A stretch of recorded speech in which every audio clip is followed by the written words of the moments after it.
Bapak Ibu bisa cek. Bapak Ibu bisa cek di YouTube dari IPK Counseling Center. Ya.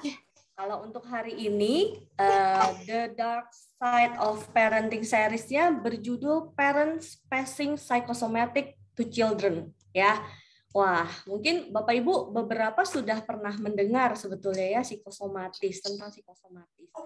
Tapi apa sih psikosomatis itu, begitu kan ya? Apakah sekedar sering sakit mah itu bisa dibilang psikosomatis, begitu ya? Atau sering sakit kepala ketika menjelang tugas penting itu artinya psikosomatis. Nah, nanti kita akan dengar lebih jauh, lebih lengkap ya dari ahlinya nih. Hari ini kita kedatangan pembicara.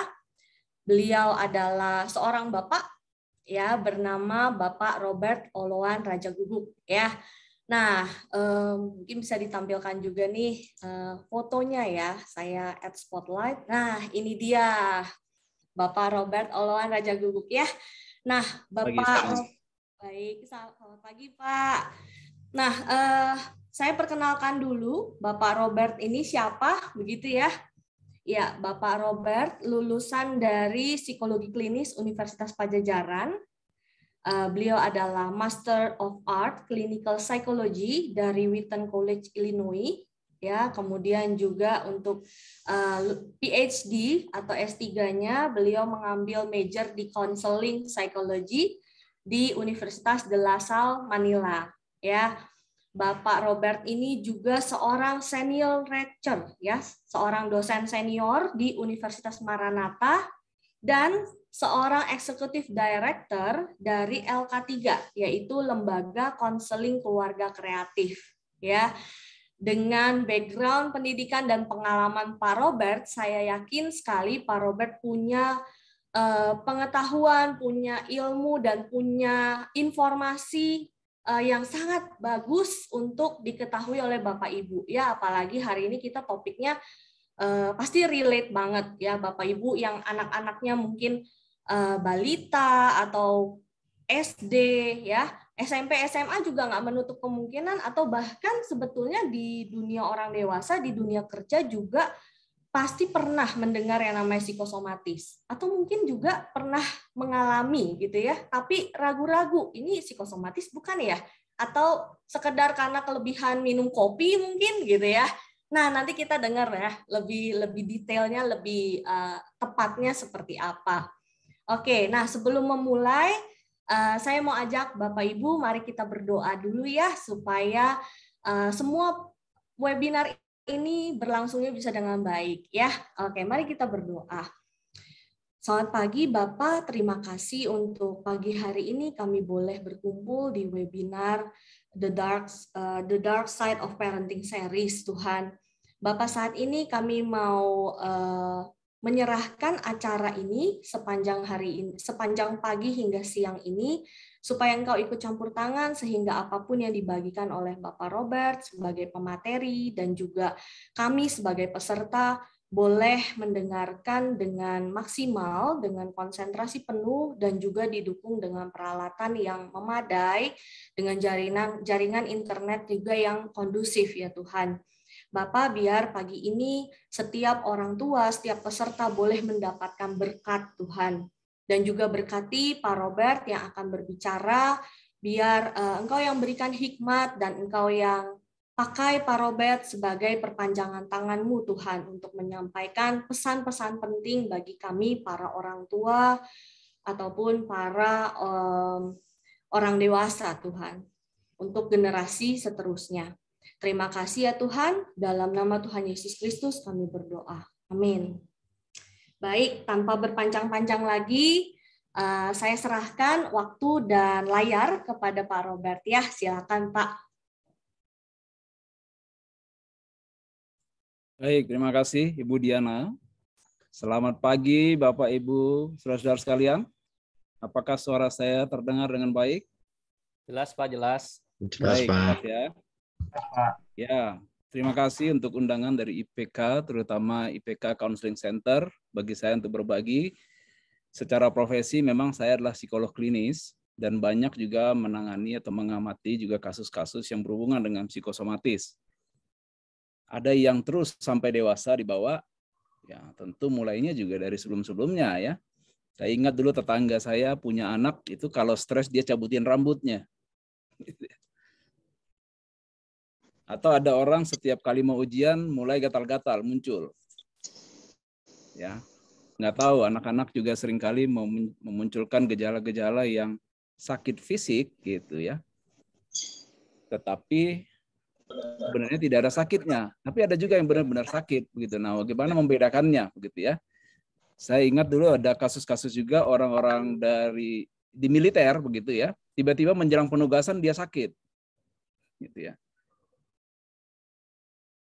Jadi ada keluhan fisik, diperiksa fisiknya sehat-sehat aja gitu ya.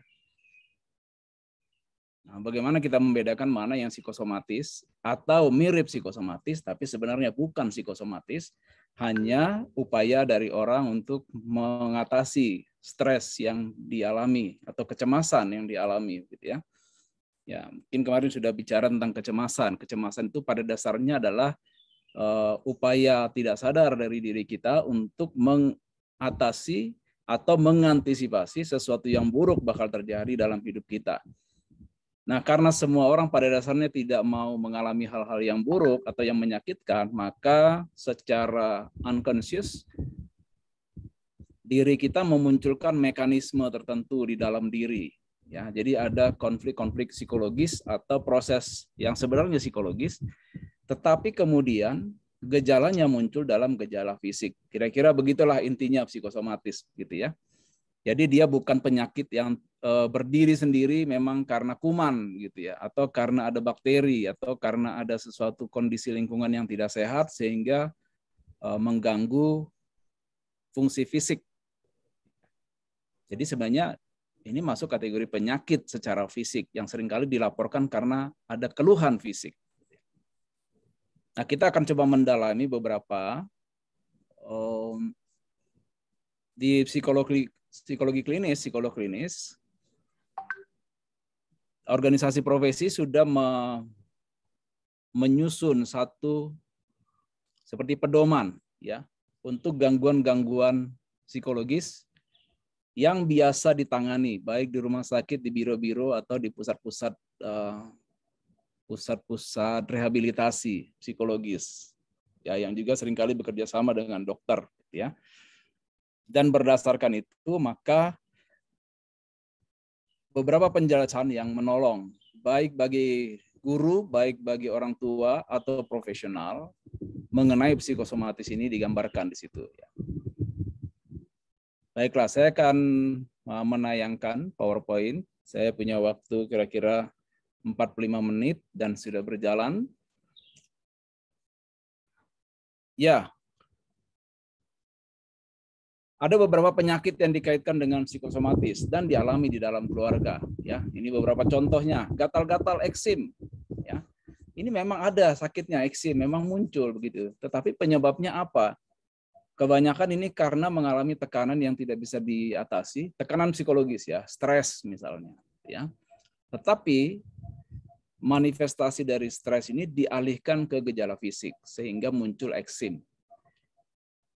Nah, ada yang menghubungkan secara simbolik, orang yang mengalami gatal-gatal eksim biasanya secara kepribadian orang yang membutuhkan kasih sayang katanya, begitu ya, secara simbolik, begitu ya. Jadi sebenarnya kalau muncul gejala bisa juga dikaitkan kalau kita percaya dengan interpretasi simbolik tadi, maka kalau diberikan pemenuhan kebutuhan kasih sayang, kemungkinan eksimnya nggak muncul. Lalu ada sakit MAH.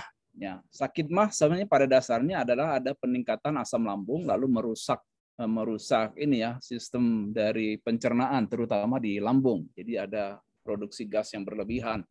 Tetapi kenapa produksi gas berlebihan selain karena hormon juga karena ada tekanan psikologis yang tidak bisa diatasi atau mencoba diatasi hanya langsung secara unconscious dialihkan dalam bentuk gejala fisik dengan munculnya tadi. Nah, tentu saja dinamika yang terjadi secara fisik hanya bisa dijelaskan oleh dokter yang terutama dokter ini ya, penyakit dalam gitu ya, mereka lebih tahu. Tetapi MAH seringkali dikaitkan juga dengan gangguan psikologis atau psikosomatis, ya. Gangguan psikologis yang muncul dalam gejala-gejala somatis gitu ya. Soma itu kan tubuh ya. Jadi itu maksudnya. Dan seringkali mah ini dikaitkan dengan orang yang suka repress, menahan, tidak ekspresif, tidak asertif begitu ya. Lebih sering dia menahan saja. Lalu ada lagi penyakit migrain. Ada orang yang gampang sakit kepala begitu ya. Kalau ada masalah, apakah itu hubungan dengan orang lain atau masalah pribadi ya, personal atau interpersonal, lalu tiba-tiba kepalanya sakit gitu ya. Nah, sakit bukan karena benturan atau juga bukan karena kurang tidur gitu ya.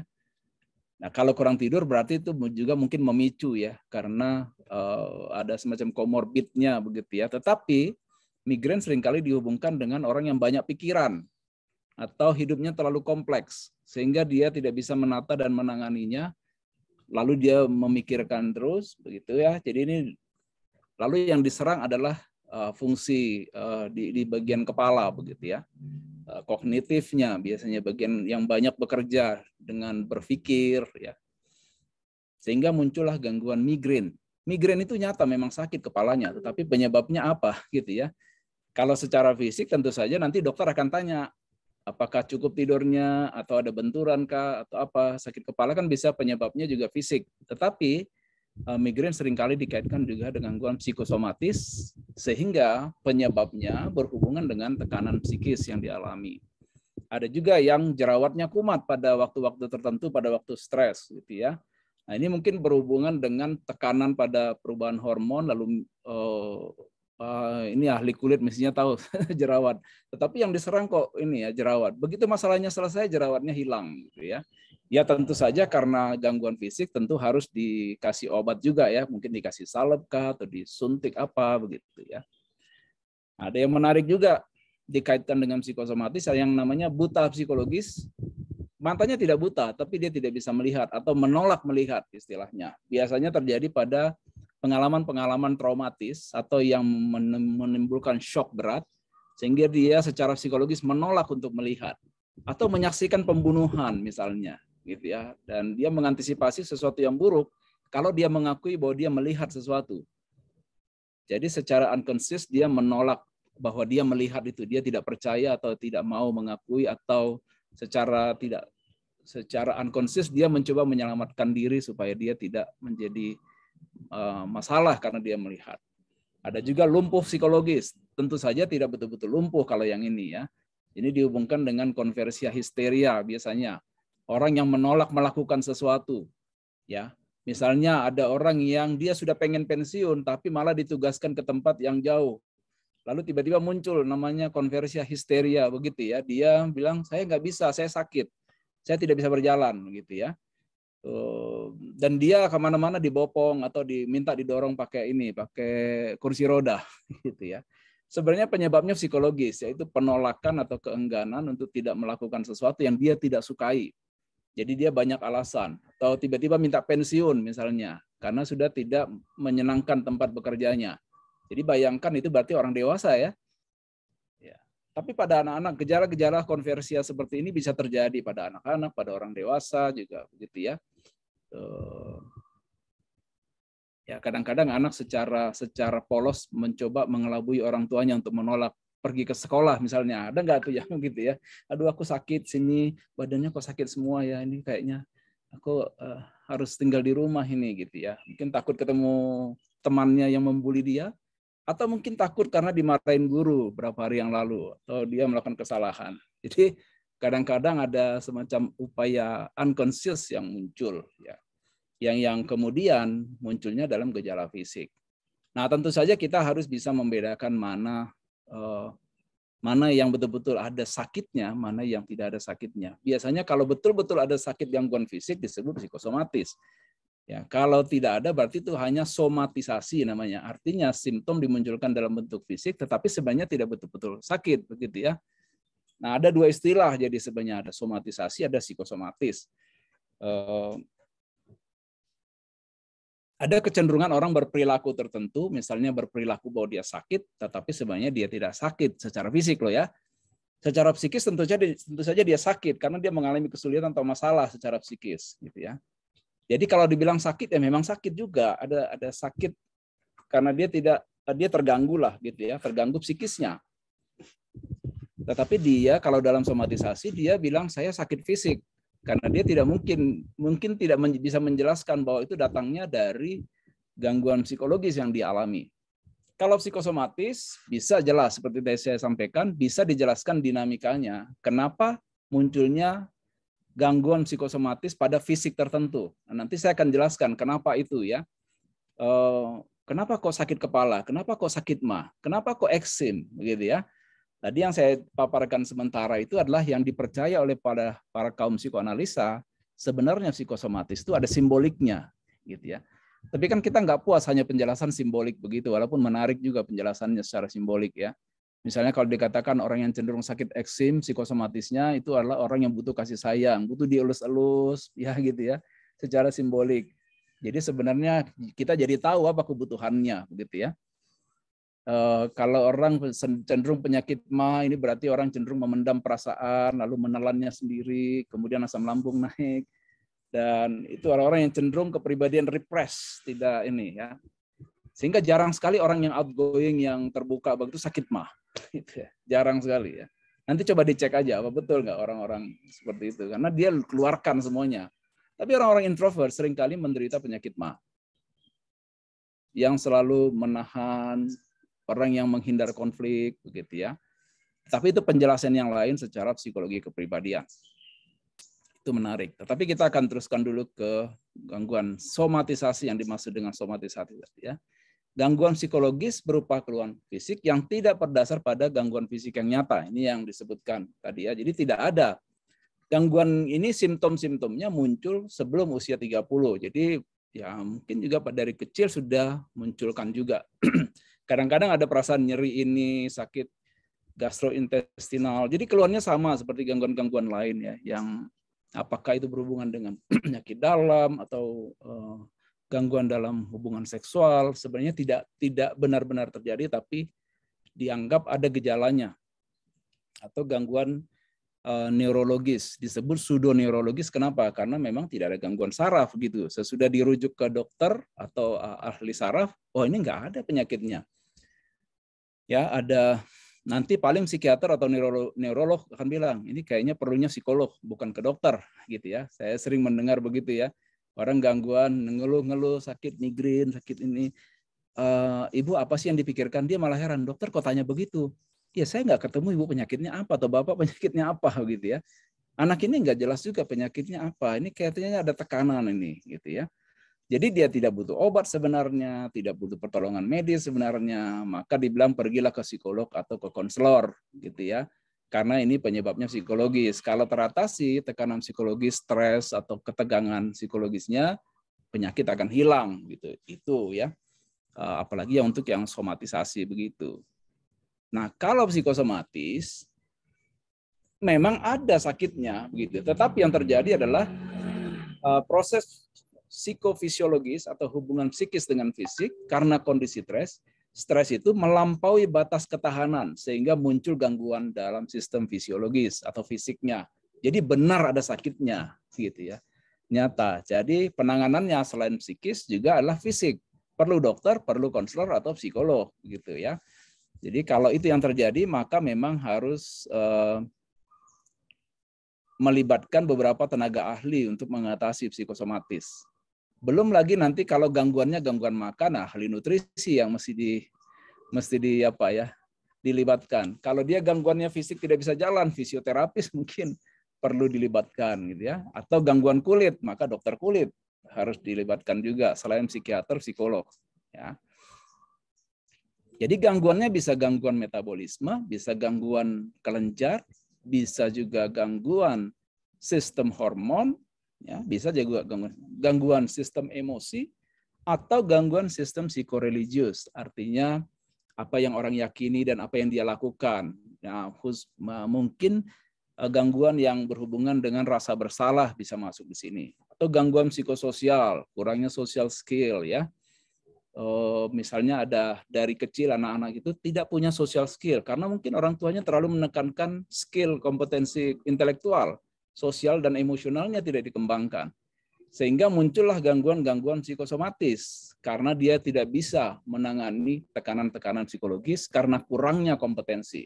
Nah, ini nasihat bagi orang tua yang cenderung menolong anaknya hanya sekedar pintar secara intelektual, tetapi secara psikososial, secara psikoreligius juga tidak dikembangkan. Ini nanti menjadi dasar bagi kita untuk membahas bahwa waktu kita menolong anak bertumbuh, harus melibatkan semua dimensi hidupnya. Bukan hanya dia makannya baik dan gemuk misalnya, dan bukan hanya dia pintar dan ranking 1, begitu ya, kalau hubungan dengan di kelas, di sekolah. Tetapi juga harus berkembang secara sosial dan secara spiritual atau religius. Karena itulah keseluruhan dari kehidupan seorang pribadi atau seorang manusia, termasuk anak kita. Apa yang terjadi pada gangguan psikosomatis sebenarnya adalah masalah penyesuaian diri. Nah, ini kurang inya. Penyesuaian diri sehingga individu menjadi sakit. Ini sakit benar ya, sakit secara fisik ya. Dokter bilang memang ada sakitnya, itu psikosomatis. Nah, psikosomatis jadi merupakan hasil dari yang disebut maladaptive coping style. Jadi kalau kita punya masalah, biasanya kita punya gaya-gaya penyelesaian tertentu. Misalnya ada orang yang gaya penyelesaiannya dengan meredakan stresnya, mencari hiburan atau menenangkan diri. Ada yang dia langsung labrak orangnya kalau dia masalah dengan orang lain, atau dia cari akar permasalahannya. Jadi ada yang gayanya langsung kepada permasalahan atau problem oriented, ada yang emotional focus atau dia mencoba meredakan masalah ketegangan emosinya gitu ya. Mana saja yang digunakan, yang penting itu efektif. Ya. Tetapi kalau gaya penyelesaiannya tidak efektif, itulah yang kemudian berlanjut masalahnya. Tidak tertangani sehingga kemudian berkembang bahkan menjadi kronis masalahnya, ya. Nah, gangguan kronis ini yang kemudian bisa merusak fungsi-fungsi dari tubuh sehingga disebut psikosomatis. Ini beberapa yang tercatat di dalam pedoman gangguan psikologis yang dibuat di dalam NPPK ya, Pedoman Nasional Gangguan Psikologis menurut psikologi klinis ya. Ada yang berhubungan dengan kardiovaskuler ya, jantung misalnya, darah tinggi ya, ada masalah di tengkuknya pegal gitu ya. Ada orang itu, ada juga yang berhubungan dengan gastrointestinal atau sistem pencernaan ya, ulu hati, sakit perut, kembung, mencret yang kronis, ya mencret-mencret misalnya gitu ya. Itu berarti gangguan psikosomatis yang berhubungan dengan gastrointestinal. Ada juga psikosomatis berhubungan dengan sistem pernafasan, sesak nafas, asma begitu ya. Kalau ada masalah dia mulai kumat asmanya gitu ya. Atau sesak nafas. Kalau dimarahin tiba-tiba dia kumat semuanya begitu ya. Sebenarnya dia sedang berusaha mengatasi tekanan psikologisnya, tapi kemudian tekanan itu tidak berhasil diatasi. Lalu kemudian muncul dalam simptom fisik. Ada juga yang berhubungan dengan gangguan otot, muskuloskeletal. Ya, otot dan tulang bisa berupa sakit encok atau rematik, bisa pegal-pegal saja atau sakit kepala, ya, atau kejang. Ya.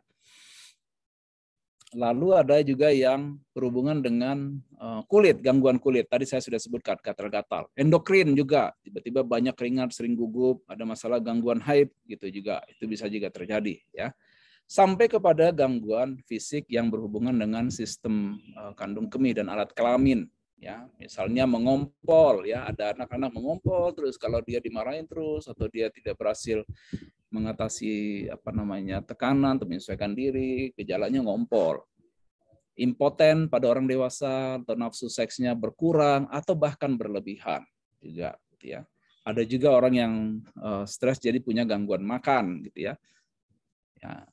Jadi intinya adalah gangguan psikosomatis itu adalah gangguan fisik yang disebabkan oleh gangguan psikologis. Ya.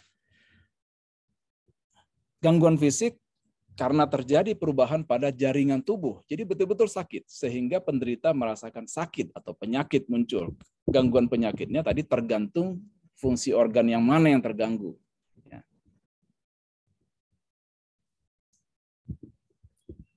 Dinamika yang lain juga adalah bahwa psikosomatis merupakan interaksi antara variabel peranan biologis, psikososial, sosial budaya. Dan faktor sosial budaya, artinya sosial budaya di mana orang hidup dengan orang di sekitarnya, baik di keluarga, di komunitas, ini menjadi pencetus. Ya.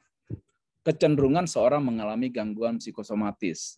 Dan ada juga yang cenderung mempertahankan atau memelihara gangguan tersebut. Ini yang disebut dengan fenomena secondary gain. Misalnya karena dia sakit, lalu dia mendapatkan perhatian dari orang lain. Maka ada kecenderungan dia memelihara. Sekali lagi ini mungkin secara unconscious atau mungkin conscious juga. Kalau conscious berarti dia manipulatif. Kalau unconscious ini adalah bagian dari menikmati keuntungan sekunder karena dia sakit. Ya. Misalnya karena dia sakit, perhatian orang tua menjadi lebih banyak kepada dia, maka aduh enakan sakit aja lah gitu ya. Kayaknya dengan sakit saya dapat perhatian. Misalnya kalau anak yang jarang diperhatikan atau sering dimarahin gitu ya, dengan dia sakit malah lebih baik orang tuanya. Tapi kalau dimarahin ya dia tidak terjadi secondary gain karena ternyata bukannya lebih baik perlakuannya yang dia dapatkan. Tetapi seringkali muncul secondary gain pada kasus-kasus psikosomatik sehingga kemudian gangguan fisik itu menjadi terus berlanjut sehingga menahun gitu ya, dan tidak pernah selesai karena dia mengembangkan pola yang sifatnya dalam tanda kutip manipulatif juga. Sehingga masalahnya tidak selesai-selesai. Daripada dia menyelesaikan masalahnya, dia malah memanfaatkannya gitu ya. Jadi psikosomatis seringkali dihubungkan dengan adanya unconsciously manipulative behavior. Ya. Nah, bagaimana dinamika gangguannya? Sebenarnya simpelnya begini, orang mengalami stres dalam hidupnya, kemudian ada tegangan emosi, ketegangan secara emosi, emotional tension biasanya. Jadi stresor ya. Masalah-masalah dalam kehidupan ini, kalau pada anak masalahnya juga banyak. Kadang-kadang orang tua heran, kamu apa sih masalahnya masih kecil aja kok udah banyak sekali masalahnya gitu ya. Apa sih yang kamu pikirkan? Orang tua dong banyak pikirannya gitu ya. Kamu kan mestinya nggak usah mikir apa-apa, makanan sudah disediakan, kamu ada rumah, diperhatikan, begitu ya. Tetapi kita nggak pernah tahu bagaimana anak memandang kehidupannya, begitu ya. Apalagi kalau orang tua yang tidak terlalu peduli apa yang dirasakan anak, mereka tidak pernah tahu pergumulan anaknya. Bahwa anak juga mengalami stres, walaupun hidupnya kelihatannya masih simpel. Justru karena dia masih belum berpengalaman dalam hidup dan masih punya keterbatasan di dalam memaknakan pengalaman hidup, maka dia seringkali punya masalah dalam hal menyesuaikan diri dengan perubahan-perubahan dan perlakuan orang di sekitarnya. Dan siapa yang paling banyak berinteraksi dengan anak? Tentu saja orang tua. Oleh karena itu, peran orang tua sangat besar dalam hal memunculkan gangguan psikosomatis dan juga di dalam hal menolong anak keluar dari gangguan psikosomatis. Jadi ini tepat sekali orang tua perlu mengetahui bagaimana dinamika psikosomatis terjadi sehingga nanti punya ide bagaimana menolong anaknya. Nah, ketegangan emosi tadi diterima atau dipersepsi sebagai ancaman. Ancaman kenapa? Ancaman karena dia mengantisipasi bakal terjadi sesuatu yang buruk bagi dirinya. Artinya paling tidak sesuatu yang tidak menyenangkan. Tekanan ini kemudian menyebabkan adanya perubahan besar dalam fungsi fisiologis di tubuh manusia. Tadi fungsi fisiologis bisa apa saja, muskuloskeletal atau otot, bisa kardiovaskuler, bisa juga sistem metabolisme, apa saja bisa terjadi. Nah, kemudian sebagai gantinya perubahan tadi menjadi perubahan yang menyebabkan terjadinya berbagai gangguan. Inilah yang disebut dengan psikosomatis. Ya. Artinya kembali lagi memang ada gangguan fisiknya, tapi penyebabnya adalah kemampuan seseorang individu di dalam mengatasi stres atau masalah dalam kehidupannya. Sehingga sebenarnya kita bilang kita tidak bisa terhindar dari kemungkinan mengalami psikosomatis karena selalu mengalami tekanan-tekanan hidup. Misalnya siklusnya adalah ada stresor pertama atau tekanan, lalu memunculkan ketegangan, kemudian tidak bisa diatasi ketegangan ini menjadi stres yang kronis, tidak selesai-selesai. Apalagi kalau Jadi fungsinya di sini adalah kuncinya adalah apakah kemampuan coping atau kemampuan menangani masalahnya efektif atau tidak. Kalau efektif, gangguan tidak berlanjut. Kalau tidak efektif, gangguan menjadi berlanjut, bahkan menjadi complicated. Gitu ya. Nah, kemudian stres yang kronis ini menyebabkan perubahan organ tubuh dan terjadilah penyakit fisik.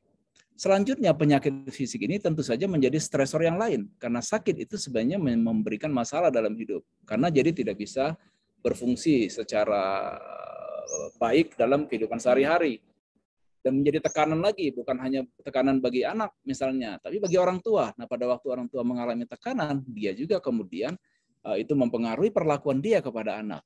Ya, banyak orang tua yang kesal dengan penyakit anaknya. Kok nggak sembuh-sembuh sih? Kenapa sih kamu nak? Makanya ikut kata papa atau kata mama supaya nggak sakit, misalnya begitu ya. Ya.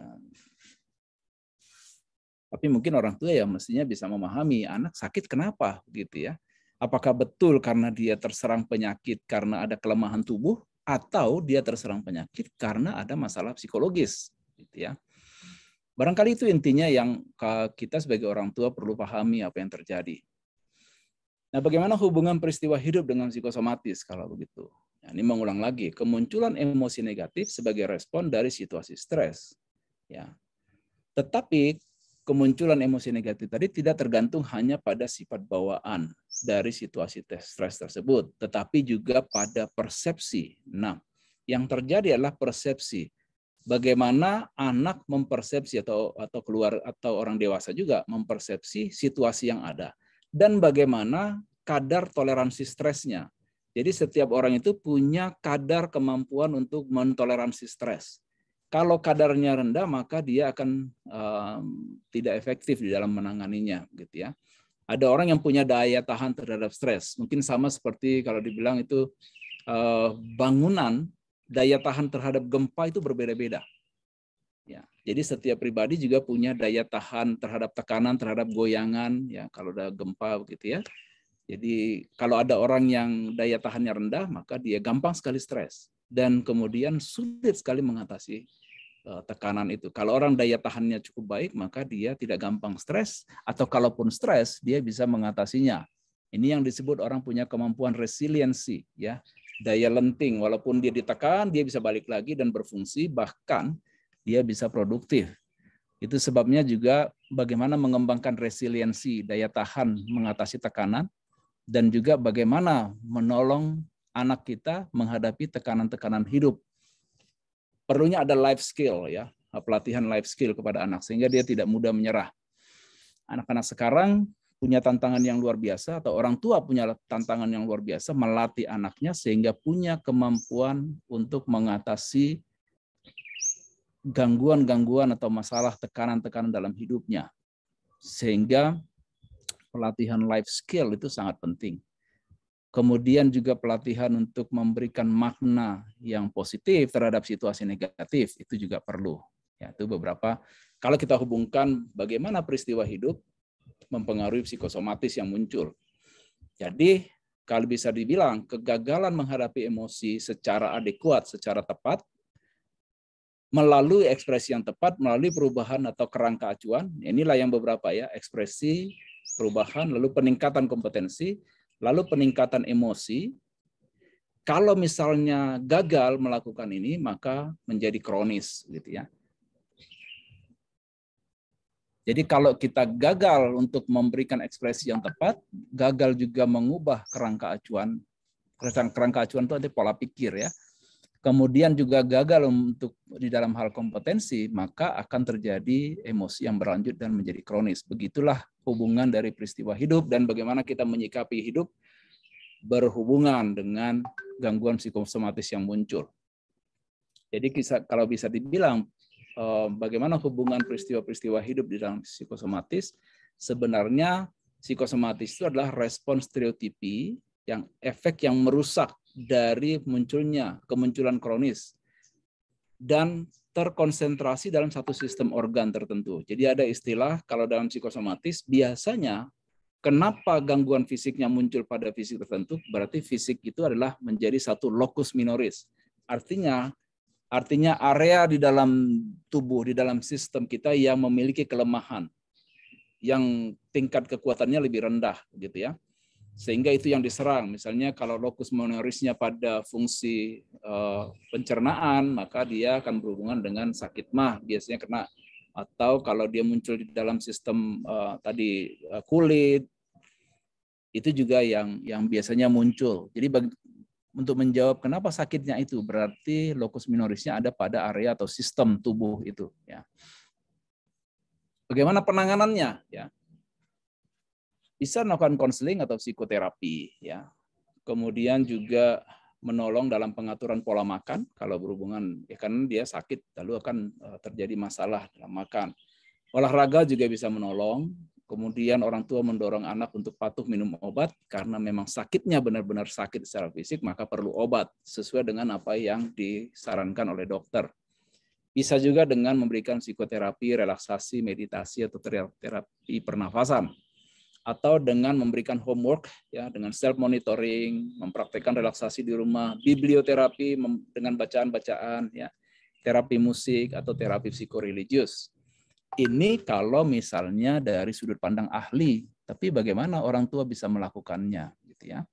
Pertama, supaya orang tua bisa menolong anak yang mengalami gangguan psikosomatis, maka perlu orang tua mengembangkan sikap yang benar. Yang pertama adalah sikap bagaimana memaknai anak sebagai pribadi yang sangat berharga. Kalau secara Kristiani, maka setiap pribadi yang lahir ke dunia ini yang diizinkan Allah untuk lahir adalah imago Dei. Setiap manusia ciptaan Allah itu adalah berharga karena diciptakan serupa dan segambar dengan Allah. Nah, sebagai orang tua juga, orang tua perlu menerima anaknya sebagai karunia Allah dalam hidupnya. Jangan waktu lahir senang, tapi sesudah itu disia-siakan, begitu. Malah dianggap sebagai penyebab segala ketidakberuntungan, begitu ya. Banyak sekali anak yang dianggap anak sial, begitu ya. Dan anak ini kemungkinan akan mengalami gangguan psikologis maupun gangguan fisik. Anak-anak yang ditolak, anak-anak yang diterlantarkan, seringkali memunculkan gangguan psikosomatis. Atau anak-anak yang tidak menerima kasih sayang karena dia tidak dianggap berharga oleh orang tuanya dan orang tua tidak sadar bahwa anak ini adalah kasih karunia Allah buat mereka. Tetapi juga selain kasih karunia Allah, orang tua perlu mengembangkan sikap bertanggung jawab sebagai orang tua. Harus mengetahui job deskripsi sebagai orang tua. Berapa banyak orang tua yang tidak tahu job deskripsinya sebagai orang tua. Ini akan mempengaruhi bagaimana mereka memperlakukan anak-anak mereka. Sikap orang tua yang lain adalah bahwa orang tua perlu menolong anak untuk bertumbuh secara menyeluruh, secara holistik. Secara holistik artinya bukan hanya dimensi fisik atau dia sehat secara fisik, tapi juga sehat secara mental, secara emosi, juga berkembang di dalam hal pemikiran dan kreativitas dalam ide-ide, juga dia berkembang di dalam hal relasi sosial, ya. Dia tahu bagaimana menjalin relasi dengan orang lain, memberi dan menerima, termasuk memberikan peduli kepada orang lain. Tetapi juga dimensi spiritual, menjadi tanggung jawab orang tua menolong anak bertumbuh secara spiritual. Ya, memasukkan anak ke sekolah-sekolah yang berbasis agama adalah salah satu langkah dari orang tua untuk menolong anaknya bertumbuh juga secara spiritual. Oleh karena itu, sekolah-sekolah yang berbasis agama seharusnya memang memperhatikan perkembangan ini secara holistik. Ya, saya pikir IPK sudah melakukan itu, ya. Selain itu, orang tua perlu menerima anak secara seimbang. Sama seperti orang tua dan orang-orang dewasa lain atau orang yang lebih besar, anak itu harus diterima secara seimbang karena anak secara pribadi punya kekuatan dan punya juga kelemahan atau kekurangan, gitu ya. Kalau kita memandang secara seimbang, kita bisa menerima bukan hanya pada waktu dia berhasil, tetapi juga kita menerima dia pada waktu dia gagal. Kita menerima dia sesuai dengan keunikan talentanya, tetapi juga kita harus mengakui bahwa dia tidak serba bisa karena dia bukan manusia sempurna. Sama seperti kita orang tua bukan manusia sempurna. Jadi kita mengasihi dia dengan segala kekuatan dan kepintaran atau kelebihannya, kita juga mengasihi anak dengan segala kelemahan atau kekurangannya. Gitu ya. Nah, sikap orang tua yang lain adalah mengembangkan kompetensi sebagai orang tua. Ya, walaupun sudah menjadi orang tua, saya pikir walaupun orang tuanya sudah berusia 50-an, 60-an, mereka belum berhenti bertumbuh. Belum berhenti menjadi dewasa. Belum berhenti di dalam proses kematangan. Termasuk kematangan sebagai orang tua, melakukan peran sebagai orang tua penuh dengan kebijaksanaan atau wisdom. Orang tua juga sedang terus dibentuk oleh Allah juga melalui pergumulan anak-anaknya, termasuk yang mengalami gangguan psikosomatis. Nah, kalau ada orang tua misalnya bersikap ini anak bikin susah saja, bikin orang tua tidak bisa kemudian mengembangkan diri begitu ya. Saya kira itu adalah sikap yang salah karena anak pun diberikan Tuhan untuk menolong kita sebagai orang tua untuk bertumbuh. Ya. Yang salah adalah kalau orang tua merasa bahwa dia sudah berhenti bertumbuh dan sudah sempurna dan tidak ada masalah lagi begitu ya. Tapi yang benar adalah kalau orang tua dengan rendah hati mengakui bahwa dia pun ada kelemahan dan kekurangan selain kelebihan dan kekuatannya. Ya. Tetapi sebagai orang tua juga kita perlu belajar mengembangkan kompetensi sebagai orang tua. Menjadi orang tua dari bayi berbeda dengan menjadi orang tua pada waktu anak menjadi usia sekolah. Begitu juga pada waktu anaknya menjadi remaja.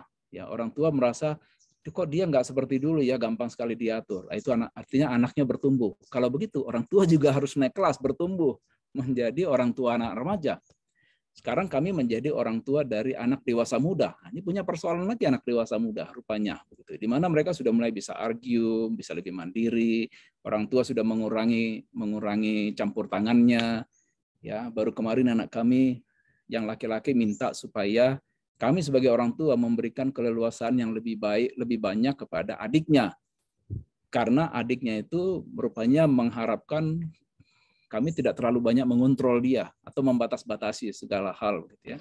Oh iya, itu menyadarkan, iya anak kita sudah mau dewasa nih, dewasa awal, maka perlu dilatih untuk menjadi mandiri, bertanggung jawab terhadap dirinya. Bukan lagi anak yang harus dikontrol, udah makan nak, kamu udah di mana sekarang, kemudian kamu ngapain ke sana, kenapa kok nggak permisi, ya begitu ya. Jadi orang tua juga harus berkembang kompetensi sebagai orang tua. Kenapa begitu? Karena ini berhubungan juga dengan perkembangan gangguan-gangguan yang psikosomatis juga. Ya. Selain itu, orang tua juga harus menolong anak mengembangkan kompetensinya. Tadi secara intelektual, emosi, relasi, rohani, self-esteem-nya juga. Anak yang tidak pernah dipuji itu self-esteem-nya cenderung rendah. Tapi kalau terlalu banyak dipuji, termasuk hal-hal yang nggak perlu dipuji, menjadi anak yang sombong, yang self-esteem-nya kelewatan, terlalu tinggi begitu. Tapi jadi tidak sesuai, tidak adequate, ya. Akhirnya dia bisa menjadi bahan tertawaan orang lain kalau dia tidak realistis, merasa diri lebih daripada anak-anak yang lain, lalu kemudian anak-anak yang lain, dan akibatnya dia punya masalah secara relasi. Kalau dia punya masalah relasi, maka kecenderungan atau kemungkinan itu menjadi tekanan sendiri bagi dia. Misalnya ada yang mau, kenapa ya kok nggak ada teman-teman yang mau bergaul dengan saya? Ya karena kamu sikapnya menyebalkan. Karena kamu mau menang sendiri, karena kamu sepertinya kamu di atas orang lain, sehingga teman-teman gak ada yang mau bergaul dengan kamu. Ya. Kenapa bisa begitu? Karena mungkin orang tuanya yang memperlakukan dia seperti itu. Ya. Di lain pihak, orang tua juga perlu mengembangkan kompetensi anak dalam hal kemandirian. Ada masanya anak mesti ditolong sehingga menjadi mandiri, terutama menjelang dewasa. Gitu ya. Apa yang bisa dilakukan oleh orang tua kalau begitu? Yang pertama, melatih anak untuk melakukan effective coping behavior. Nah, ini mungkin topik sendiri lagi nanti. Lalu ciptakan budaya keluarga yang terbuka, di mana setiap orang bisa mengekspresikan emosi dan pikirannya. Karena kalau tidak, maka dia tidak berkembang dengan baik. Lalu orang tua perlu memahami tugas perkembangan anak. Anak berkembang dari mulai bayi, menjadi usia anak, childhood, masuk ke masa transisi, ya, puber, kemudian remaja, lalu menjadi dewasa, gitu ya. Jadi setiap perkembangan itu ada masa-masanya. Ya. Nah, saya belajar sesuatu menjadi orang tua, rupanya ada waktu untuk mengajar anak, waktu dia masih kecil dan moldable, masih mudah diatur, masih bisa diajar, dan daya serapnya tinggi, dia bertanya apa saja, itu kesempatan mengajar. Tapi ada waktunya kita mempelajari anak, apa yang dia pikirkan, apa rencananya, bagaimana pendapat dia, begitu ya. lalu apa yang berkembang dari dirinya. Tidak lagi terlalu banyak mengajar, tapi justru kita mencoba mengenal anak dan mempelajari anak. Gitu ya. Oke, saya akan berhenti di sini. Mungkin kita bisa lanjutkan. Saya serahkan ke moderator. Ya, menarik sekali ya, Bapak Ibu tadi sudah disampaikan dengan lengkap sekali oleh Pak Robert ya. Nah, Pak Robert, di sini ada beberapa pertanyaan nih yang sudah masuk sebetulnya ke direct message ke saya. Saya akan bacakan saja pertanyaannya ya. Nanti akan dijawab oleh Pak Robert. Oke, baik. Pertanyaan pertama ya Pak ya. Apakah ada pengaruh genetika terhadap psikosomatis khusus pada bagian locus minoris gitu? Oh, iya. Ini Tentu saja menarik ada. sekali nih. Tentu saja ada. Hanya bisa muncul, bisa tidak muncul. Setiap orang punya locus minoris dan sangat besar kemungkinan untuk genetis ya. Misalnya gitu. kecenderungan jantung atau sistem hormonal ya. Oh, oke. Jadi ibaratnya kalau orang tua misalnya punya kecenderungan kalau psikosomatisnya ini kumat di area lambung, mah gitu ya. Anaknya juga ada kecenderungan ketika punya masalah larinya psikosomatisnya ke lambung juga gitu ya, Pak ya? Ya, kalau itu muncul berarti memang ya kan baru terbukti sesudah muncul kan. Iya. Tapi kalau tidak muncul, bukan berarti tidak ada. Mungkin dia bisa efektif mengatasi. Jadi tidak selalu orang tua psikosomatis, anak psikosomatis. Jangan dianggap begitu. Karena tergantung kemampuan anak menghandle tadi ya. Kuncinya sebenarnya di coping style-nya. Coping stress-nya itu ya. Iya, betul. Baik. Oke, pertanyaan kedua nih Pak. Saya mau bertanya seputar kadar toleransi stres tadi, disebutkan masing-masing orang berbeda kadar toleransinya. Bagaimana kita sebagai istri, jadi ini seorang istri ya, membantu suami yang kadar toleransi stresnya rendah, gitu. Jadi yang menolong, ya itu perlu latihan ya. Gimana tadi istri, ibu jadi istri. Iya, berarti ini suaminya nih yang kadar toleransi stresnya rendah. Menurut si istri, suaminya yang kadar toleransi stresnya rendah. Nah, bagaimana istri ini mendukung suami, ya membantu suami supaya kadar toleransi stresnya naik gitu ya, jadi lebih baik gitu, Pak. Iya. Sebagai support system, istri bisa menolong lewat komunikasi yang baik, begitu ya. Caranya adalah dengan tidak memberikan judgement yang kemudian membuat suami menjadi misalnya tidak suka gitu ya. Jadi menerima dia dan membicarakannya. Karena apalagi nih suami ya. Suami itu kan biasanya persoalan harga diri. Jadi persoalan cara juga perlu dipikirkan begitu ya. Tidak mudah juga untuk memberikan feedback. Nah, istri harus betul-betul mengenal suaminya kepribadiannya seperti apa untuk mengatakan. Karena suami perlu menerima bahwa dia memang punya tingkat toleransi stres yang rendah. Dan itu bukan salahnya dia. Artinya bukan seperti bahwa dia itu juga bisa dilatih dan dikembangkan. Kemungkinan waktu dia diasuh oleh orang tuanya, terbentuklah pola-pola di mana dia memiliki toleransi terhadap stres yang rendah. Gitu ya. Jadi dia adalah kan produk masa lalu, produk parenting dari orang tuanya, begitu ya. Tetapi itu tidak berarti itu akan tetap begitu. Istri sebagai support system bisa mendukung dengan membicarakan baik-baik. Kalau tidak bisa, ya sarankan saja misalnya konsultasi ya ke psikolog atau konselor begitu ya. Kalau dia tidak bisa menolong dirinya, gitu. Oke, baik. Berarti bisa dibilang kalau saya analogikan kemampuan mengatasi atau mengelola ya, kemampuan mengelola stres, daya tahan terhadap stres ini seperti skill menyetir mobil gitu ya Pak ya. Jadi ibaratnya kalau ada orang yang belum pernah nyetir mobil sama sekali, ya berarti pelan-pelan ya kita ajak bicara, kita latih gitu ya, kita bahkan kasih contoh mungkin gitu ya, dan disesuaikan dengan murid, tanda kutip murid yang sedang belajar mobil ini nih gayanya seperti apa? Apakah dia butuh bicaranya gayanya seperti apa ya? Dan tentunya kalau di kasus suami istri tadi, istrinya pasti yang lebih mengenal juga ya suaminya. Ya, Gayanya bahkan seperti apa? sebenarnya lebih dalam lagi, itu basic life skill ya.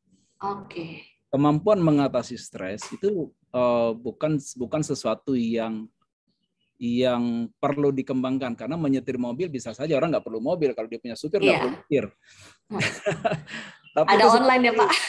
Seperti belajar berjalan, kalau dia nggak berjalan I maka see. dia nggak bisa kemana-mana dan tidak berkembang ototnya.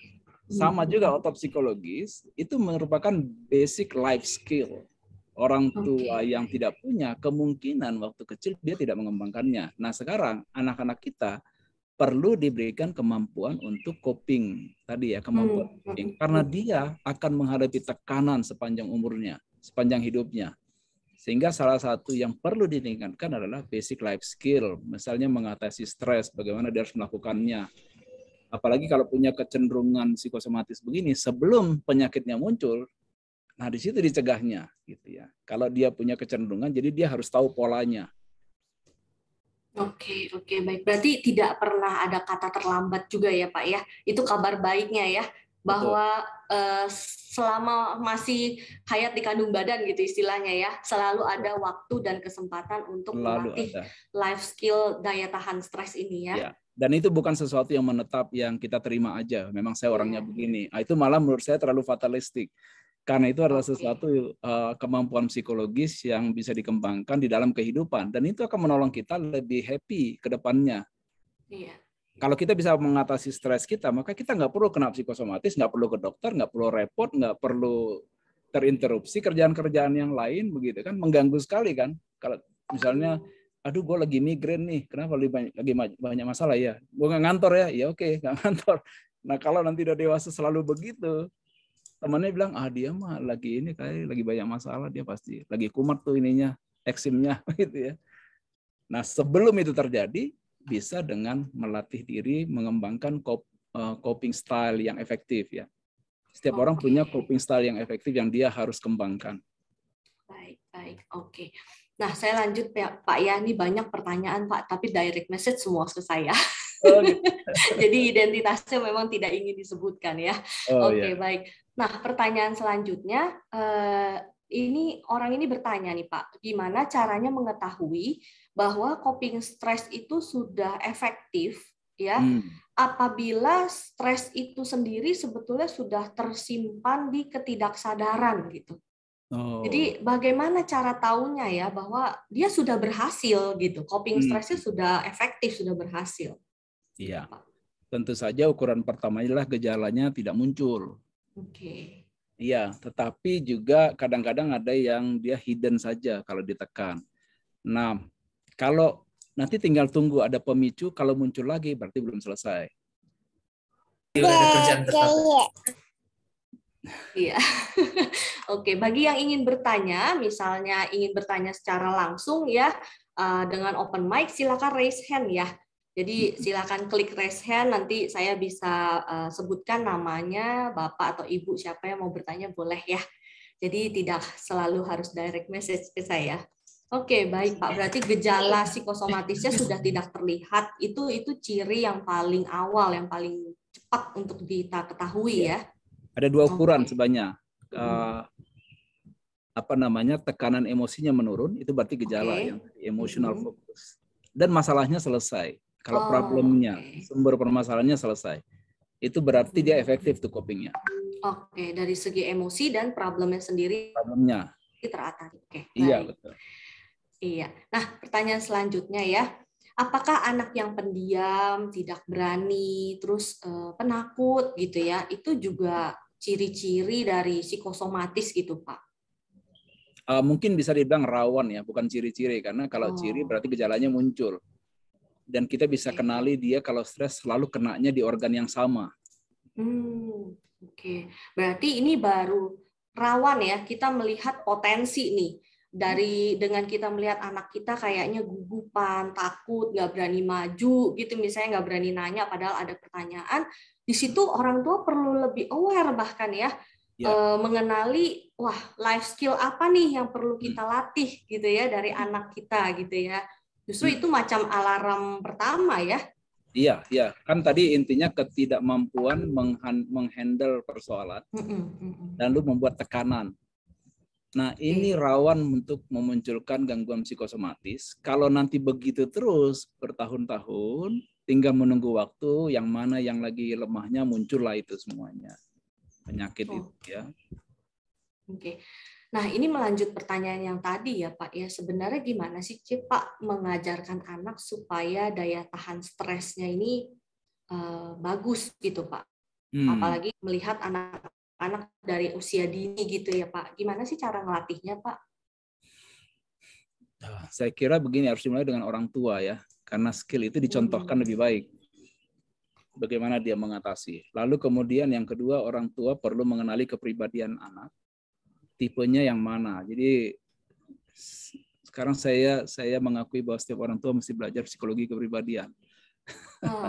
Karena dengan dia tahu kepribadian, dia bisa memperlakukan anak sesuai dengan tipe kepribadian anak.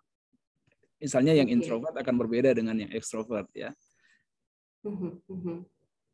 Oke, berarti orang tua perlu belajar basic psikologi ya, Pak ya. Basic psikologi. Ya, menurut saya itu adalah persyaratan untuk menjadi orang tua.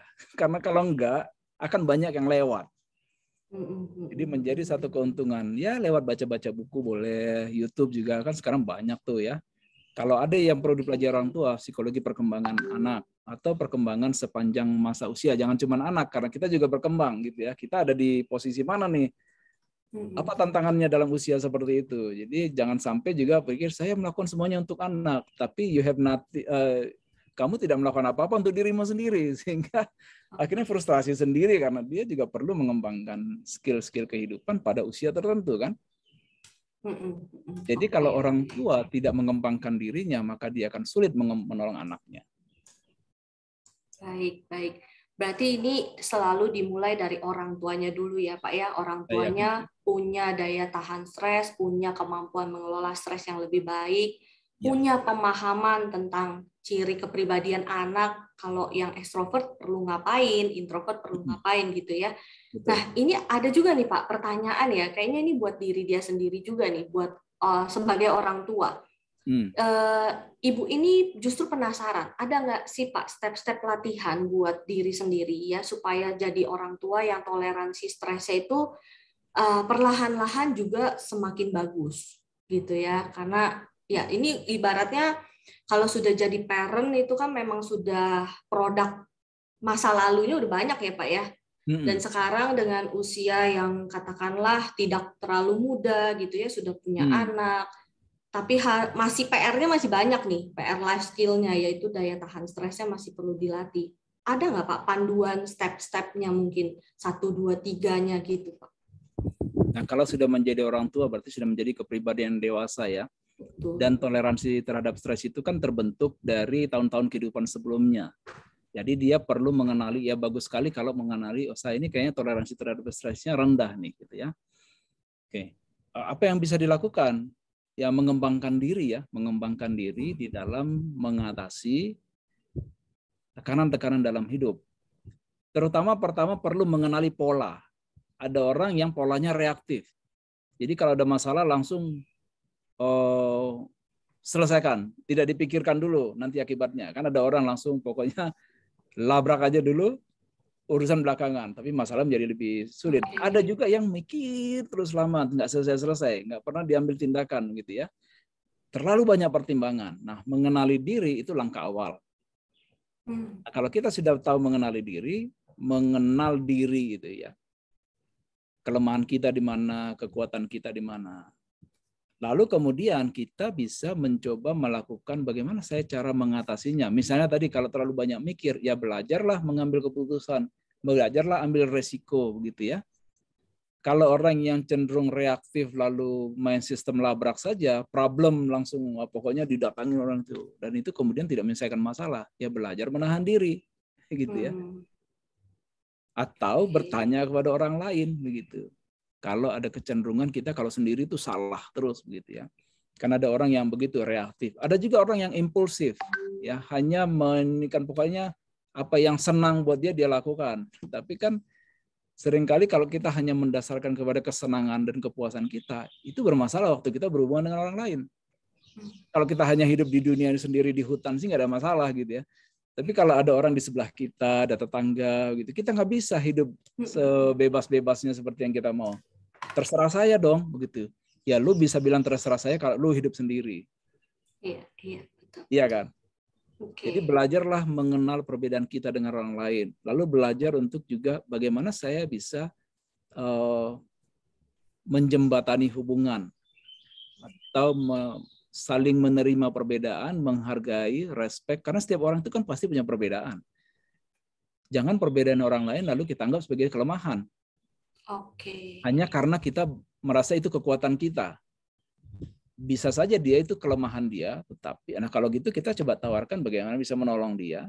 Dan kita minta tolong untuk segala yang kita tidak mampu. Misalnya kalau saya nggak kuat di soal angka-angka, kalau udah hitung-hitungan, ya saya perlu pertolongan orang yang tahu angka-angka. Kalau saya nggak tahu teknologi, ya bukan berarti berakhir semuanya. Ya udah, manfaatkan orang yang punya pengetahuan teknologi, gitu ya. Oke, baik. Gitu. Wah, lengkap sekali nih Pak. Kalau bisa saya garis bawahi gitu ya Pak, buat pinpoint gitu, buat ibu yang atau bapak yang bertanya tadi ya. Pertama itu kenali diri sendiri, polanya seperti apa. Apakah Anda seorang yang reaktif atau justru kebalikannya, yang tidak mengambil tindakan gitu ya. Yang kedua pastinya adalah kenali kekuatan kelemahan. Ya, jadi kenali pola, kenali kekuatan kelemahan, lalu kemudian yang ketiga coba cari, bisa sambil coret-coret gitu ya Pak ya.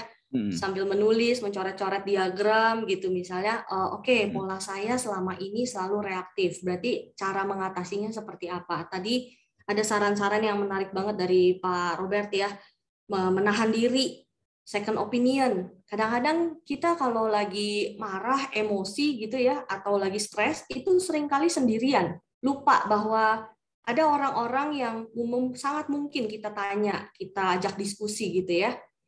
Nah, kemudian yang keempat, mencoba untuk menjembatani hubungan. Ya, jadi kita mengakui bahwa kita punya kelemahan, kita butuh bantuan dari eksternal, kita bisa minta pertolongan dari mungkin kerabat, sahabat, atau mungkin dari tenaga ahli ya, seperti psikolog gitu ya, atau konselor seperti itu. Dan ini bagus sekali. Saya berbeda dengan orang lain bukan berarti orang itu buruk. Nah, ini kata yang sangat bagus ya. Beda bukan berarti buruk. Gitu. Jadi mungkin itu yang bisa menjawab Ibu atau Bapak tadi yang nanya step-step latihan untuk meningkatkan toleransi stres ya. Supaya ketika jadi parent tentunya lebih punya teladan dan punya contoh real gitu ya. Oke. Nah, ada yang lagi yang bertanya, apakah adanya campur tangan pihak ketiga dalam hal ini nenek dapat menyebabkan gangguan psikosomatis pada anak nantinya. Mengingat orang tua harus bekerja dan pola asuh orang tua dan nenek jauh berbeda. Berarti ini ada perbedaan pola asuh nih. Dan mungkin keseharian karena orang tuanya bekerja, banyak waktunya juga bersama nenek. Nah, ini gimana nih Pak? Iya. Perbedaan itu bisa membingungkan buat anak, kecuali konsisten. Tapi kalau berbeda, anak menjadi bingung. Kalau dia bingung, ada dua kemungkinan. Dia bingung apakah dia kemudian menciptakan cara mengatasi masalah. Ada juga anak yang kemudian dia malah jadi mengetahui trik-trik.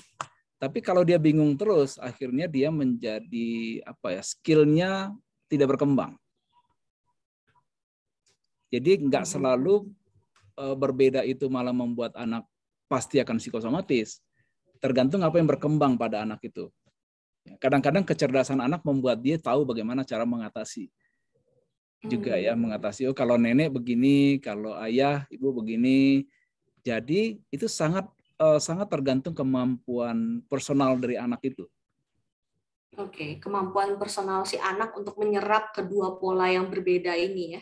Iya, pola hubungan dan lingkungan mungkin berbeda di sana. Dia mungkin sama nenek, apakah kadang-kadang nenek terlalu ketat atau malah terlalu loose begitu ya. Orang tua yang terlalu ketat gitu ya.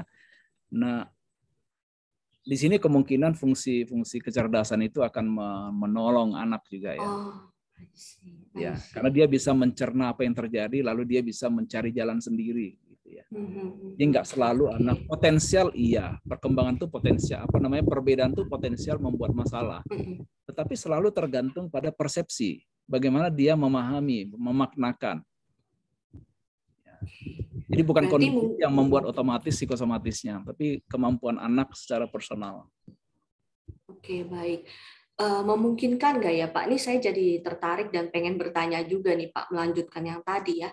Jadi kalau sehari-hari mau tidak mau gitu ya, karena kondisi memang anak harus dibesarkan dengan nenek gitu ya, tapi ibaratnya 8 to 5 lah ya sama nenek gitu kan, pulang kerja baru deh sama orang tua lagi.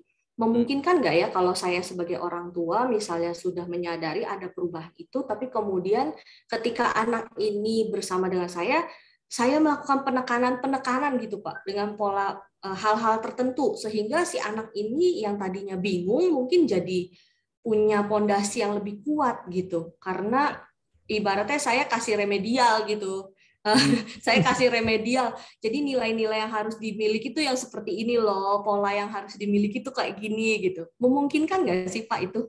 Memungkinkan. Kalau saya mungkin menganggap itu sebagai kekayaan bagi anak itu. Ini malah semacam kondisi yang luar biasa, istimewa. Dia bisa mendapat dari dua jenis, dua sumber begitu ya. Kalau orang tua sadar ada perbedaan ini dan bisa memanfaatkan itu, yang penting adalah anak berkembang soal skill tadi ya, coping style-nya berkembang gitu ya. Nah, kalau anak dibiarkan bingung terus, maka dia tidak berkembang secara kemampuan coping tadi. Jadi kuncinya kan di coping, bagaimana dia menghandle perubahan, situasi, tekanan begitu ya. Kalau ada orang tua yang sadar begitu, ya mudah-mudahan sesudah seminar ini orang tua tahu bahwa tidak selalu berbeda itu kemudian menjadi sesuatu yang buruk. Karena itu menjadi suatu kekayaan dan mungkin mengembangkan kreativitas pada anak, gitu ya. Oke, baik. Mengatasi situasi yang berbeda. Baik. Nah, ini ada pertanyaan yang sedikit berbeda nih, Pak. Mungkin pertanyaan ini dari orang tua atau orang dewasa yang punya background pekerjaan dokter mungkin ya, atau berkaitan dengan kedokteran. Jadi pertanyaannya gini, apakah dengan mengikuti kemauan pasien yang sebentar-sebentar minta diperiksa ke dokter, oh ini berarti keluarga ya, jadi anggota keluarganya bentar-bentar mengeluh sakit ya, minta cek ke dokter gitu. Apakah ini sebaiknya dituruti saja kemauannya? Apalagi anggota keluarga ini mungkin sudah umurnya lansia ya, sudah 70 tahun. Gitu. Jadi padahal ketika dicek ke dokter, seringkali tuh dokter tidak menemukan ada masalah gitu. Berarti dia somatisasi ya, bukan psikosomatis ya. Nah, somatisasi ada latar belakang psikologisnya. Mungkin dia hanya butuh perhatian, butuh diperlakukan dengan baik, begitu ya. Mungkin keluarganya terlalu sibuk nggak memperhatikan dia. Dan harus dipahami juga kekhasan pada lansia. Karena lansia itu kemungkinannya akan terjadi penurunan secara fungsi-fungsi fisik, iya betul. Kalau nggak ada sakit, ya puji Tuhan, syukur begitu ya. Tetapi juga secara psikologis mereka mengalami penurunan. Bahkan kadang-kadang mengalami regresi, kembali kayak anak-anak, misalnya minta diperhatikan terus. Ya. Lalu mungkin secara sosial dia juga ya mungkin sudah nggak ada teman, jadi dia bosan juga sendiri begitu ya. Ada hal yang dia dapatkan dari somatisasinya itu juga gitu ya. Jadi itu cara dia untuk mendapatkan atau memenuhi kebutuhannya kalau memang tidak ada sakit fisiknya. Nah, yang perlu diajak bicara mungkin coba ditanya misalnya apa sih yang dia mau gitu ya, selain pergi ke dokter. Mungkin dia senang, nggak tahu, dia tanya misalnya ya bisa ajak ke dokter, tapi kalau udah nggak ada sakitnya kok gitu ya, tanya aja terus terang sebenarnya apa sih yang nenek atau kakek mau gitu ya. Kita jalan-jalan kemana, atau mungkin diperlukan kepekaan lah, apa sih yang dia butuhkan. Kalau jelas-jelas nggak ada sakitnya, kemungkinan psikologis. Oke, ada kebutuhan lain ya Pak ya yang sebetulnya lain, ya, tidak terungkap gitu ya. Betul, Disitulah anggota keluarga perlu lebih peka, mencari tahu, menggali lebih dalam ya, dan perlu betul. kesabaran ekstra pastinya dalam menggali ya. Betul, super ekstra ya. Apalagi Iya, kalau sudah iya. 80-an dia pengen ngomong ceritanya masa lalu, sementara nggak ada yang mau dengar masa lalu ya.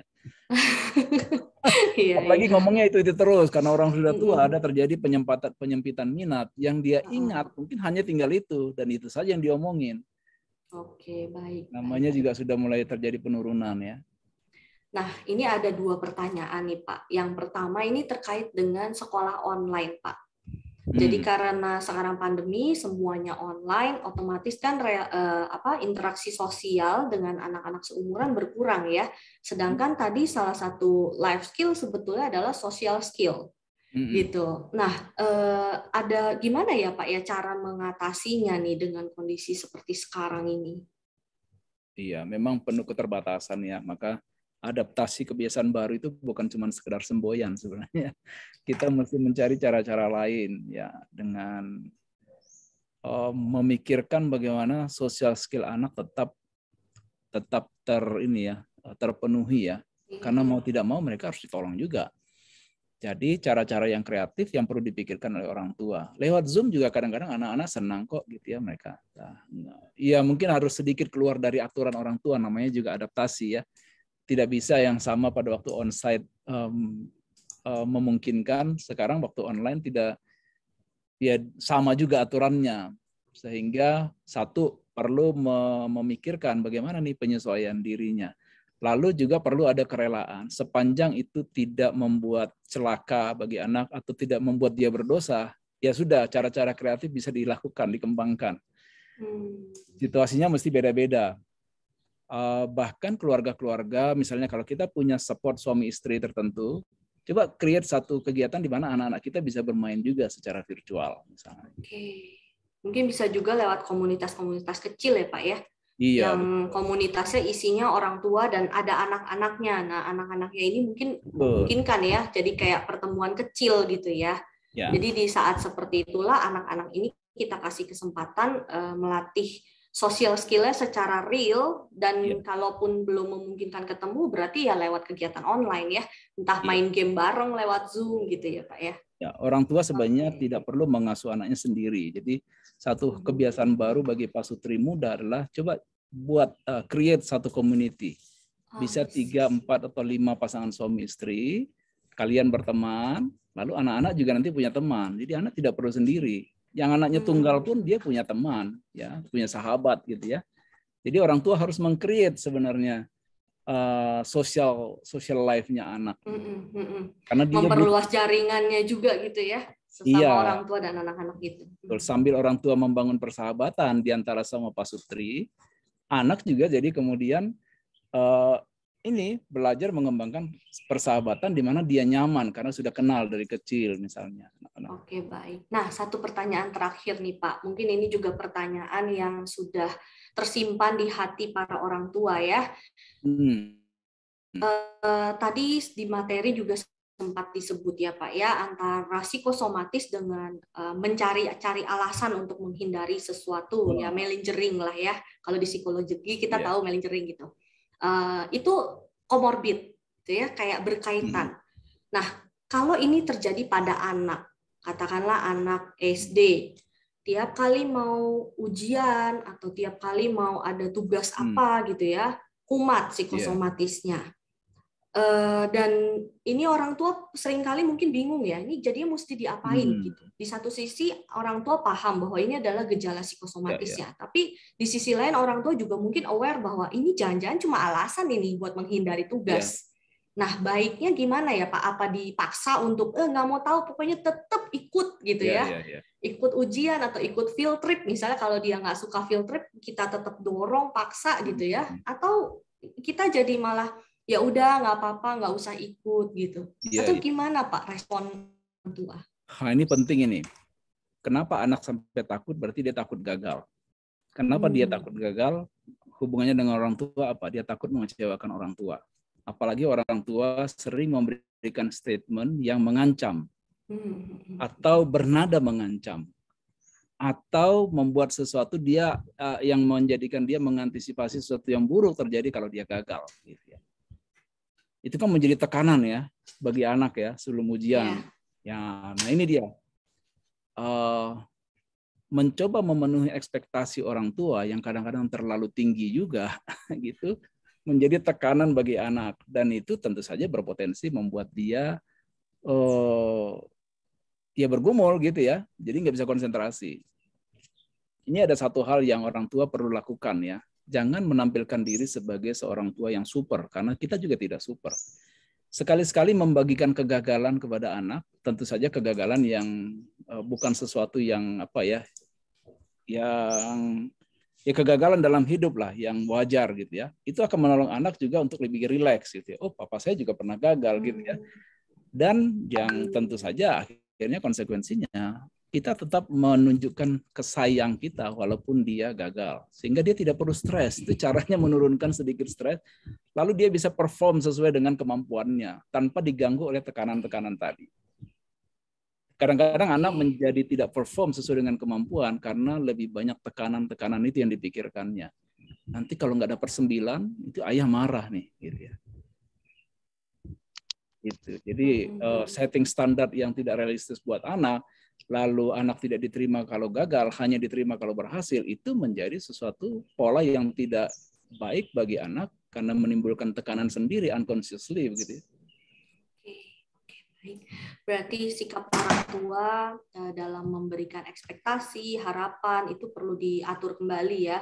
Betul. Diturunkan lah gitu istilahnya, dalam arti supaya ada ruang aman ya, ruang aman buat anak belajar sesuai dengan pace-nya, kemudian berkembang sesuai dengan kemampuannya gitu ya.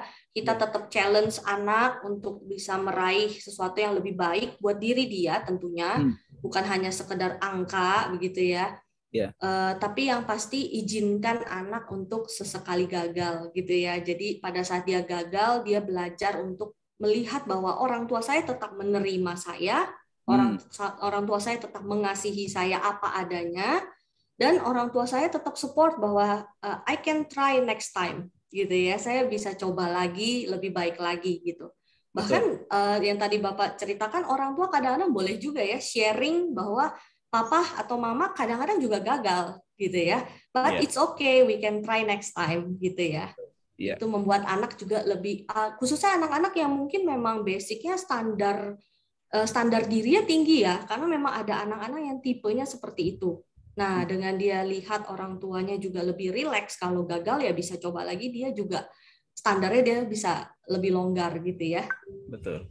Oke, baik Pak. Wah, ini pertemuannya bagus banget Pak. Kalau dilanjutkan sih sebenarnya saya yakin masih banyak pertanyaannya. Tapi memang karena bagaimanapun waktu yang harus ini ya membatasi kita ya. Oke, baik. Nah, Bapak Ibu, mungkin pertanyaan-pertanyaan yang belum terjawab, bisa misalnya nanti dilanjutkan ya pertanyaannya. Kalau misalnya Bapak Ibu mau secara pribadi konseling dengan konselor-konselor kami di IPK Counseling Center ya. Tadi rekan saya juga sudah memberikan untuk nomor WhatsApp IPK Counseling Center. Jadi bagi Bapak Ibu yang misalnya memang masih ingin membahas lebih lanjut, ingin konseling, membawa case pribadi ataupun anak begitu ya, boleh silakan hubungi di nomor WhatsApp tersebut ya, 081291337117 di office hour dan working days ya. Jadi silakan chat saja, nggak perlu sungkan karena di sana ada rekan saya yang tanggap sekali untuk menjawab WhatsApp dari Bapak Ibu begitu ya. Kemudian juga untuk webinar ini sungguh terima kasih buat Pak Robert untuk sharingnya, untuk ilmu dan tanya jawabnya tadi. Saya pribadi juga mendapatkan wawasan dan pengetahuan yang banyak sekali ya. Dan kita semua pastinya sebagai orang tua, orang dewasa, sebagai pribadi yang produktif tentunya juga mendapatkan masukan berkat ya, bahwa kita perlu terus berkembang ya. Kita perlu terus untuk mengembangkan diri, mengembangkan life skill kita, dan tentunya nanti itu akan menjadi teladan buat anak-anak kita. Baik, di kolom chat juga kami sudah sediakan form untuk evaluasi. Mohon Bapak Ibu bisa mengisi form tersebut ya. Ini juga sebagai feedback buat kami supaya kami bisa memberikan pelayanan yang lebih baik lagi berikutnya ya. Dan pastinya cek dan follow Instagram dari IPK Counseling Center ya. Di sana ada @ipk.counseling.center. Ya, di sana ada informasi-informasi berkaitan dengan parenting, tentang keluarga, tentang pasangan, remaja, anak, dan lain-lainnya. Bapak Ibu bisa dapat tips-tips di sana. Dan juga lewat Instagram itu kami juga akan update mengenai series kami yang selanjutnya, ya, ICC Talk yang selanjutnya. Khususnya The Dark Side of Parenting series ini masih ada 2 lagi yang selanjutnya. Ya, jadi nantikan, pantau terus IG kami ya supaya tidak ada yang terlewat.